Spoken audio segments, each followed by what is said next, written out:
So you're done with keto. That's totally fine, okay, but you have to come off of it right. Okay, I don't want you to end up being one of those people that stops keto and then ends up not liking keto simply because you gained weight back or you ballooned afterwards because you just came off of it wrong. There's just a simple strategy. Keto is okay to come in and out of. You don't have to be keto for the rest of your life. There are some that choose to be and some that choose not to. So let me teach you how to come off of keto properly so you don't rebound and so you still continue to reap the benefits, and you can go back in the revolving door and enter the keto lifestyle again if you want to. All right, so let's go ahead and break it down. Hey, make sure you hit that red subscribe button and then hit that little bell icon so you can turn on notifications, and make sure you select all notifications, not just personalized notifications, so you never miss a video. They're coming out just about every single day at 7:30 a.m. Pacific time. All right, let's drop into this protocol.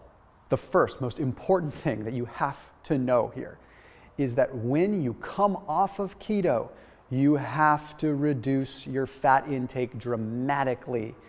The second that you start consuming carbohydrates, you have to lessen your fat intake. And I don't just mean a little bit, I mean a lot. You're not on keto anymore, so for the next 4 weeks, you should keep your fats low. I don't condone a low-fat diet. Let me make that very clear. But what I'm saying here is when you come off of keto, you are very insulin sensitive. You've been eating keto for a while, which means your body hasn't been seeing carbohydrates. Do you know what it's gonna do when it sees carbohydrates? It's gonna gobble them up like crazy because it's gonna see them everywhere. So it's gonna just be like, oh, carbohydrates, grab them. Okay.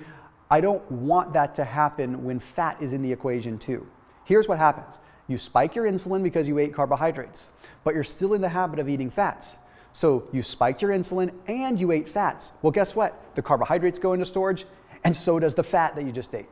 So that is why while you are getting accustomed to carbohydrates again, you need to keep the fats very, very low. So I recommend between 10 and 20% of the fat intake that you were at while you were on keto. It's very important to know, and there's a study that was published in the American Journal of Clinical Nutrition that found that fats do store easier as body fat than carbohydrates when you're not in keto. Okay, operative words, not in keto. You see, they found that between 75 and 80-ish% of excess calories that came from carbohydrates would store as fat. But 90 to 95% of excess calories that came in as fat would store as fat. So when not in keto, fat stores easier when in excess than carbohydrates when in excess. Again, only when in excess, right? The point is you need to reduce those fats, keep those carbohydrates where you need them to find that new level for you. All right, number 2. This is where things get really exciting because this is kind of my brainchild here. All right, I had a really interesting idea, compiled a bunch of research together, and then looked at different studies, but this idea made a lot of sense. Alternate day fasting. Okay, the whole goal with coming off of keto is to be able to gingerly transition yourself into carbohydrates. When you're in keto, you have all this benefit of ketones being present, okay? When you come off of keto, that ends abruptly. But if we use this strategy, we can actually keep ketones nice and elevated. And it's through alternate day fasting in a staggered sense. Let me describe what that means.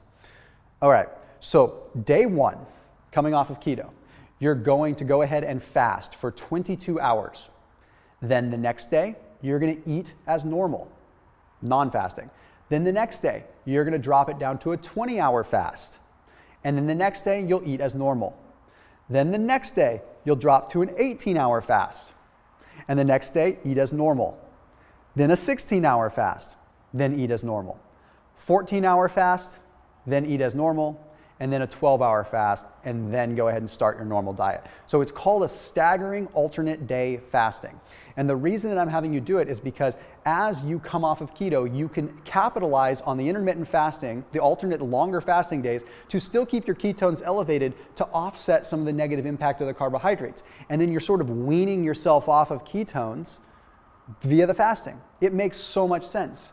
There's some awesome science talking about alternate day fasting these days. Check this one out. Okay, so this one was published in the journal Cell Metabolism. Took a look at 60 people over the course of 4 weeks, okay? One group just ate standard diet. The other group ate an alternate day fasting style diet for these 4 weeks, where they could eat whatever they wanted to on their eating days, and then they would just have a fasting day. Then whatever they want on their eating days, then a fasting day. Here's what's cool, okay?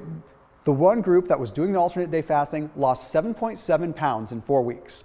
Okay, that's pretty remarkable for not really having to do a whole lot. They found that even though they did overcompensate a little bit with the calories on the days they would eat, so for example, they would fast and then the next day they might overeat a little bit, they still ended up with a net 35% caloric reduction. So that's why they lost so much weight. But that's not what I was excited about. What I was so excited about is within the study, they found that their levels of ketones were elevated even on days they were not fasting. Even when eating lots of carbohydrates, they still had ketones present because the fast had carried over into the next day a little bit as far as ketones go. What does this mean to you coming off of keto? It means you're still getting the really cool benefit of ketones, but without ketosis. It is the perfect transition for you. Okay, so now you get to eat these good foods, but you still get to have the ketones and you still get to lessen the negative impact.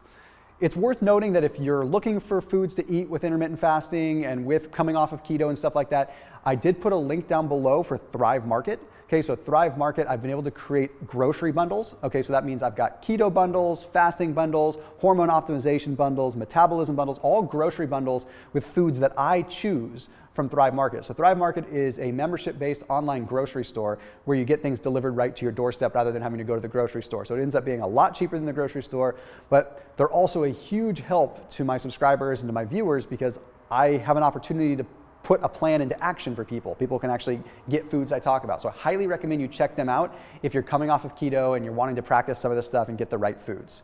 Okay, now let's go ahead and let's move into the next one, which is using high intensity interval training for the first 2 weeks coming off of keto. Now this is super important because what happens is when you do high intensity interval training, your body uses carbs as a fuel source. It just does. Okay, so what we have to do with that is we want to make sure that we're doing short, intense bouts of activity for 2 weeks, almost every day. What this is going to do is it's going to acclimate your body to using carbs again. And it's going to try to make it just a little bit more metabolically flexible towards it. The best way that I can describe it is by an analogy. Okay, let's say you wanted to learn a language, so you moved to the country. Let's just say you moved to Italy, okay? You went to Italy, you said, I'm gonna live here for 6 months because I wanna learn the language. So it takes you 6 months to learn just basic Italian.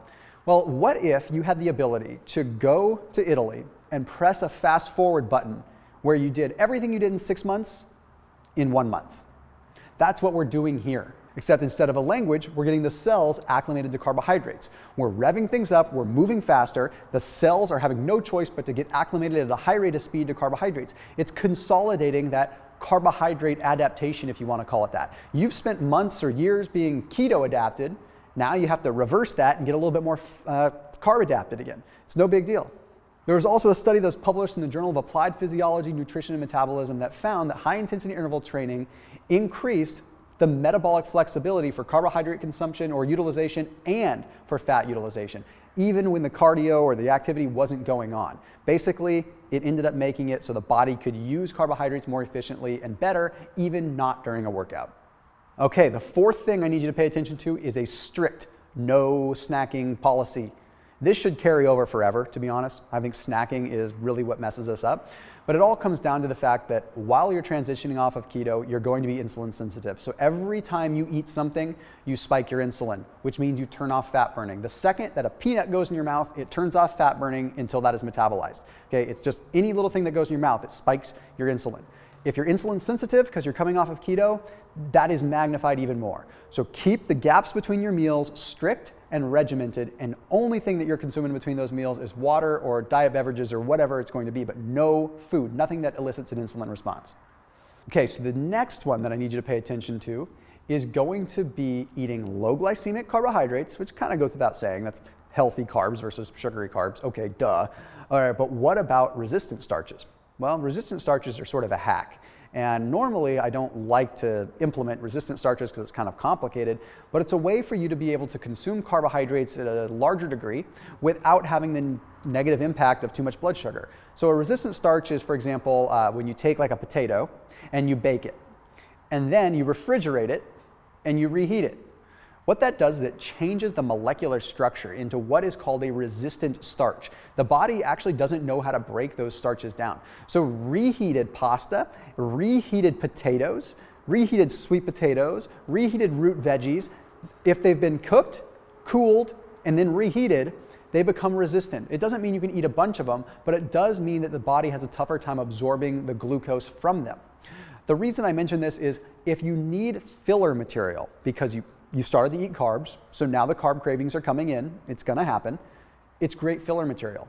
Take a potato, bake it, refrigerate it, reheat it, and then you've got 7 ounces of potato that's not gonna impact you the same way that 7 ounces of regular potato would, and it's gonna make it so that you just can transition a little bit better. It's filler material and it fills the void. It's exactly what you might need. Number 6 is going to be soluble fiber. Again, it kind of comes in the same vein in terms of slowing down the absorption of the carbohydrates. But I'm a fan of the soluble fiber versus the insoluble fiber because, the negative impact on your body is a little bit less and you can get by with less overall. So chia, some flax, maybe a little glucomannan fiber from something like shirataki noodles or anything like that, where it's just a slow digesting fiber that slows down the carbohydrates as well. Okay, just some fun things to really throw into the mix. And the last, but certainly not least, and probably one of the most important things for overall health and cellular health and just preventing damage, you have to increase your antioxidants during this time for at least 3 to 4 weeks. When you are in keto, your body is burning a very clean fuel. Okay, it has very little electron leakage when you are burning ketones. So when you burn energy from ketones, it's very direct through the electron transport chain into the mitochondria, creating energy. Meaning you have very little leaking particles that trigger metabolic stress and trigger reactive oxygen species, oxidative damage. This is the biggest benefit of keto in my opinion, it's clean. When you come off of keto, suddenly you have a bunch of oxidative damage because you are no longer burning a clean fuel. It's like you just took a Prius and just shoved a bunch of diesel engine fuel into it, right? And all of a sudden the Prius is like, whoa, it's like big cloud of black smoke, it's barely running, okay? Not saying that you're a Prius when you're on keto, you're probably a little bit more like, I don't know, maybe a Tesla Model S or something, but still, the clean factor still makes sense, right? The point is now all of a sudden you have a dirtier fuel. You need to have antioxidants to help combat the dirtier fuel, whereas when you were on keto, you didn't need the antioxidants because they were built in. So what I recommend is dark chocolate, unsweetened baking dark chocolate. Gram for gram, it's probably the highest antioxidant food that you can find. Higher than blueberries, higher than strawberries, and it tastes good too. Even though it's a little bit bitter, I recommend adding it to your mix, having a little bit before bed, also loading up on a whole food form of vitamin C. Okay, don't get one that's ascorbic acid, get one that's made from like acerola fruit or acerola cherry. Okay, there's a lot of different brands, Whole Foods has them, Sprouts has them, whatever. Just look for, quote, whole food vitamin C capsules. And you're gonna load up on those. I want you to take probably 2,000 to 3,000 milligrams per day for 3 to 4 weeks. And it's going to help combat some of the reactive oxygen species that is going to naturally occur as a result of you coming off of keto. All right, so here you have it. It's basic, it's broken down, and it's simple as it can be. If you have ideas for future videos, please comment them below. And don't be worried about coming off of keto. You're human, you can always come back. We're always here. See you soon.